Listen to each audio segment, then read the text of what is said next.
యూనివర్సిటీలో నెలకొన్నటువంటి సమస్యల మీద రాష్ట్ర వ్యాప్తంగా చర్చ జరుగుతున్న సందర్భంలో ఇక్కడ ఉన్నటువంటి చీఫ్ వార్డెన్ ఉస్మానియా యూనివర్సిటీ అధికారులు కావచ్చు ఒక సర్క్యులర్ రిలీజ్ చేసిన క్రమంలో విద్యార్థులకు కాంపిటేటివ్ ఎగ్జామ్స్ ఉన్నాయి, గ్రూప్స్ గానీ టెట్ డిఎస్సీ ఉన్న క్రమంలో బీఆర్ఎస్ పార్టీ అధినేత కేసీఆర్ గారు స్పందించడంతోనే బీఆర్ఎస్ పార్టీ విద్యార్థి విభాగం నాయకులుగా మేమంతా కూడా పోరాడి ఈ యొక్క నిర్ణయాన్ని వెనక్కి తీసుకొని దాన్ని విత్డ్రా చేసుకుని మళ్ళా యూనివర్సిటీలో ఉన్నటువంటి హాస్టళ్లు మెస్లు కంటిన్యూ అయ్యే విధంగా ఆ నిర్ణయం రావడానికి తోడ్పడినటువంటి విద్యార్థి విభాగం నాయకులందరికీ ధన్యవాదాలు తెలియజేసుకుంటూ ఖచ్చితంగా ఇది ముమ్మాటికి బీఆర్ఎస్ పార్టీ యొక్క విజయం.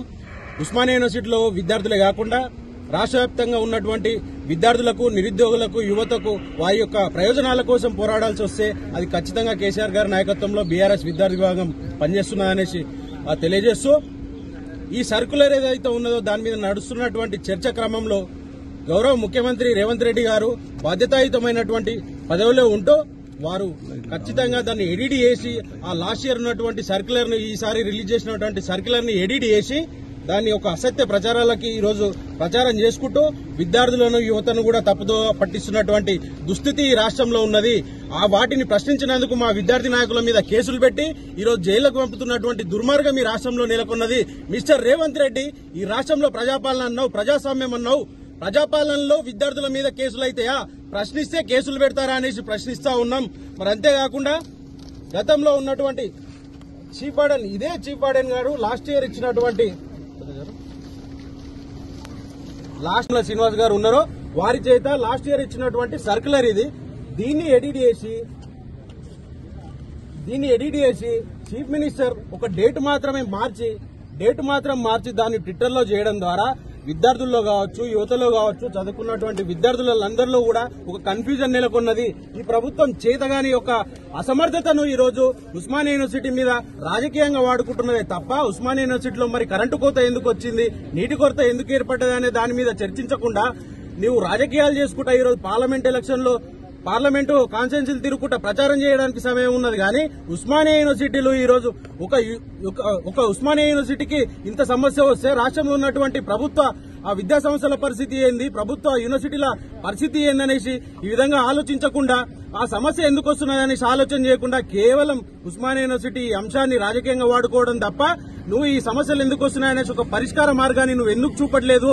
ఈ రోజు ఉస్మానియా యూనివర్సిటీలో సమస్యలు ఎన్నో ఉన్నాయి. నీకు చిత్తశుద్ది గనక ఉంటే గత 10-12 ఏళ్లుగా ఉస్మానియా యూనివర్సిటీకి ఒక 11 కోట్ల మెస్ బకాయిలు ఉన్నాయి.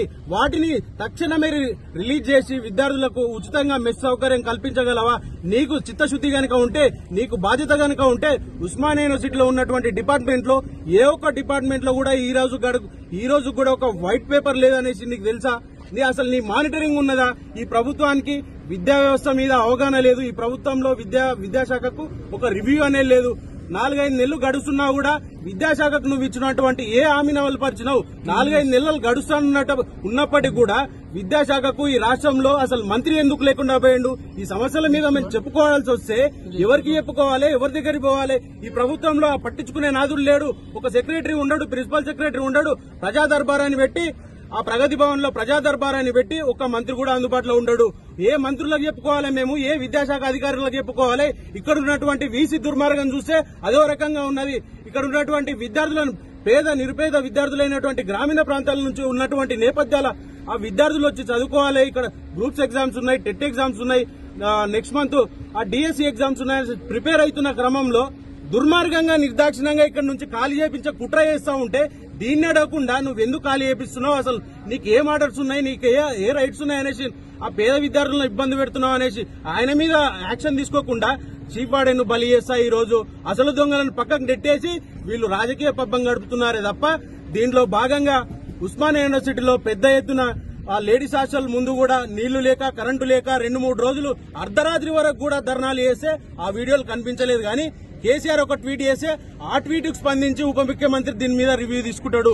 ఆ ట్వీట్ కు సంబంధించి అది ఫేక్ అనేసి ఈ రేవంత్ రెడ్డి, ఈ సీఎం దాని మీద అది ఒక ఫేక్ సర్క్యులేషన్ చేస్తా ఉన్నాడు. కాబట్టి ఖచ్చితంగా చెప్తా ఉన్నాం, మా విద్యార్థులు ప్రశ్నించారు, వాళ్ళ మీద కేసులు పెట్టిరు, వాళ్ళని రిమాండ్ చేస్తా ఉన్నారు. కాబట్టి ఈ ముఖ్యమంత్రి కూడా ఖచ్చితంగా తప్పుడు సర్క్యులేషన్ దాన్ని స్ప్రెడ్ చేస్తా ఉన్నాడు కనుక ఖచ్చితంగా ఇప్పుడు ఉస్మానియా యూనివర్సిటీ పోలీస్ స్టేషన్ మేము కంప్లైంట్ ఇస్తాం. చట్టబద్దంగా ముఖ్యమంత్రి రేవంత్ రెడ్డి మీద ఖచ్చితంగా చర్యలు తీసుకోకపోతే భారీ పరిణామాలు ఈ రాష్ట్రం చూస్తుంది.